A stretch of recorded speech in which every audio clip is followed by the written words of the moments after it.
Les exigences des fanboys qui veulent encore plus, parlons-en. C'est comme un concours de grosses b*** pour savoir quel animé, slash série, slash film est le ou la meilleure. Au bout d'un moment, à force de toujours vouloir plus, ils commencent à sortir le toy. Est-ce que je vais garder ça pour le montage? Dans l'histoire de Dragon Ball, un événement terrible a bien failli enterrer pour toujours la licence et a donné des sueurs froides aux fans. Et je ne parle pas du désastreux film live, même si c'est un argument valable.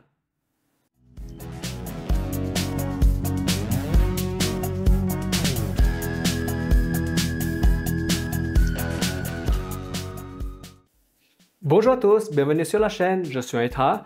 Dans cette vidéo, je vais revenir sur un scandale qui a fait ternir à jamais l'image de Dragon Ball et porter un coup dur à la Toei Animation.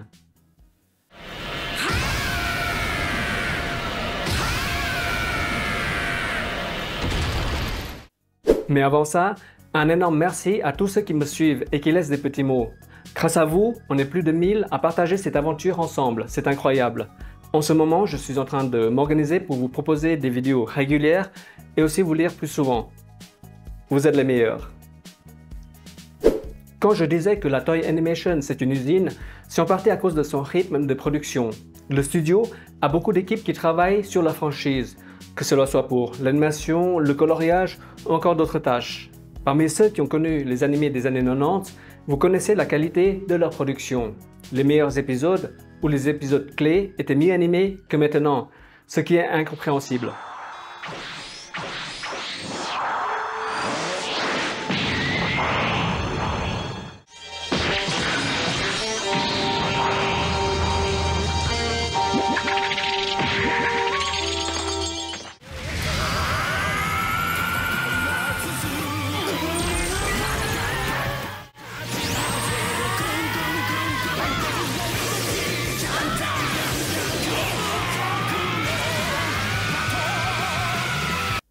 Toujours dans les années 90, partout dans le monde, on découvrait les séries animées japonaises seulement quand une émission le proposait. Par exemple, le dernier épisode de Dragon Ball Z a été diffusé au Club Dorothée en novembre 1996 et il a fallu attendre 1999 pour découvrir Dragon Ball GT sur TMC. C'est seulement depuis l'arrivée des plateformes de streaming que nous avons connu les diffusions presque en simultané. Au Japon, c'est différent. C'est une industrie et les sorties des grosses licences sont planifiées pour garder l'attention du public et surtout les fans. C'est simple, regardez comment la diffusion est millimétrée. La série Dragon Ball a été diffusée de 1984 à 1989 et juste après le dernier épisode, Dragon Ball Z a été lancé dans la même année. Alors que le dernier épisode de Dragon Ball Z a été diffusé en 1996, Akira Toriyama a terminé son manga. En fait, le manga aurait dû se terminer avec l'arc Cell, et ce n'est peut-être pas pour rien qu'il a fait mourir son héros dans un sacrifice épique. Bon, après il y a eu l'arc Boo, mais dans la manière de raconter l'histoire, le cœur de l'auteur n'y était plus. En tant que lecteur, tu sentais qu'il y avait une lassitude. La Toei Animation ne voulait pas faire une croix sur sa poule aux œufs d'or, et a donc enchaîné, dans la même année, Dragon Ball GT, une série entièrement originale. Et contrairement aux idées populaires, cette série a rencontré un succès commercial. Sauf que l'accueil des fans a été plus mitigé. Après les arcs épiques de Freezer et de Cell, Dragon Ball GT a opté pour un ton plus léger, renouant avec l'esprit des premiers Dragon Ball avec de l'aventure, de l'humour et des combats. Mais ce changement de direction a été accueilli de manière contrastée par les fans, et le personnage de Trunks illustre bien cette évolution. Alors que les fans s'étaient attachés à l'image du guerrier solitaire et badass du futur, le Trunks de GT apparaît plus immature et surtout moins puissant. Cette différence de traitement a créé pas mal de débats passionnés sur les forums où ça se tirait déjà dessus à l'époque. Maintenant, avec l'évolution des réseaux sociaux, c'est sur Twitter, sur X ou encore sur Discord que ça se tire dessus. Mais voilà, sous la pression populaire, Dragon Ball GT a progressivement délaissé l'intrigue initiale pour se concentrer sur ce que les fans et surtout les fanboys attendaient le plus, des combats toujours plus spectaculaires. La dernière saison, en particulier, est un véritable festival de transformation et de puissance. Cette orientation, bien que payante en termes d'audience, l'a été au détriment de la cohérence narrative avec des trucs qui sortaient de nulle part. Mais voilà, après la fin de Dragon Ball GT en 1997, il va y avoir une période sans Dragon Ball. En 2009, la Toei Animation va relancer sa franchise culte à travers un remontage complet de Dragon Ball Z. Le projet s'appellera Dragon Ball Kai. Comment resservir une pizza que les gens connaissent déjà? Eh bien en ajoutant quelques petites touches supplémentaires. L'image, à l'origine conçue pour les anciens téléviseurs, a été étirée pour s'adapter aux écrans plats d'aujourd'hui, ce qui donne un résultat un peu particulier. En plus du format, la qualité de l'image a été aussi améliorée grâce à l'ordinateur avec de plus jolies couleurs. Les scènes jugées superflues ont été retirées pour mieux le faire correspondre au manga, avec des épisodes plus courts. Ça c'est bien par contre. Et enfin, erreur fatale, la création de nouveaux thèmes musicaux. Cette tâche sera confiée à un certain Kenji Yamamoto, qui avait déjà travaillé sur les musiques des jeux vidéo de la licence. Vous me direz ce que vous en pensez dans les commentaires, mais perso, je trouvais que la bande-son originale était déjà très bien. Mais bon, le but derrière l'hommage était bien sûr de vendre plus, et cette cupidité va se retourner contre la Toei Animation.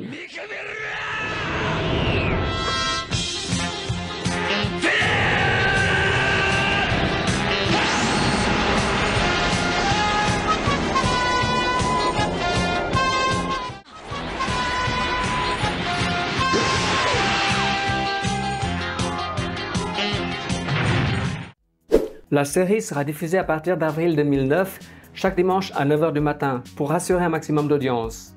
Mais au fur et à mesure que les épisodes sortent, les fans qui ont une certaine culture du cinéma et de la pop music, notamment américaine, ont commencé à souligner la trop grande similitude des nouvelles musiques avec des œuvres musicales existantes.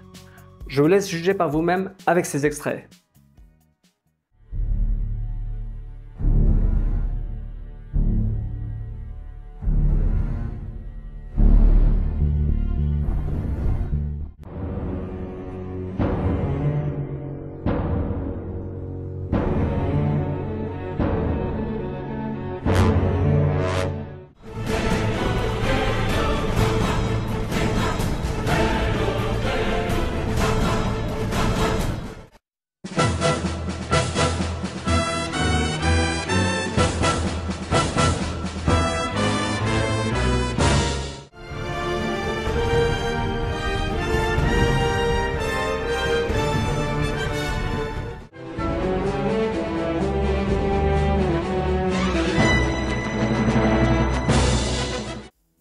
Au moment de la sortie de Dragon Ball Kai, Internet et les réseaux sociaux étaient déjà bien installés dans les foyers.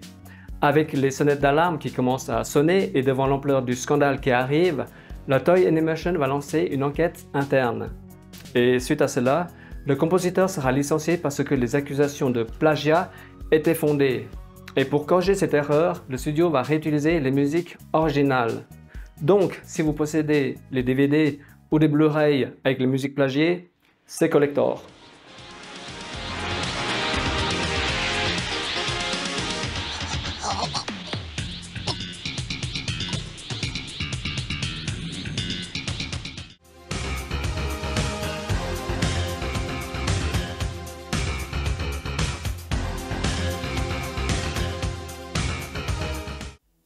Aussi étonnant que cela puisse paraître, il n'y a pas eu de procès public. Cela peut étonner parce que les victimes sont essentiellement américaines. Et vous savez que là-bas, quand un scandale explose, ce n'est pas un pétard. C'est pire quand les médias s'en mêlent et ça se règle souvent à coût de dizaines de millions de dollars. Plusieurs raisons peuvent expliquer l'absence d'un procès public. Premièrement, c'est très possible que les affaires se soient réglées au Japon et que des accords à l'amiable ont été trouvés entre les parties concernées. Ce qu'il veut dire entre la Toei Animation et les détenteurs des droits des œuvres plagiées. Si c'est le cas, ça expliquerait le silence qu'il y a eu autour de cette affaire.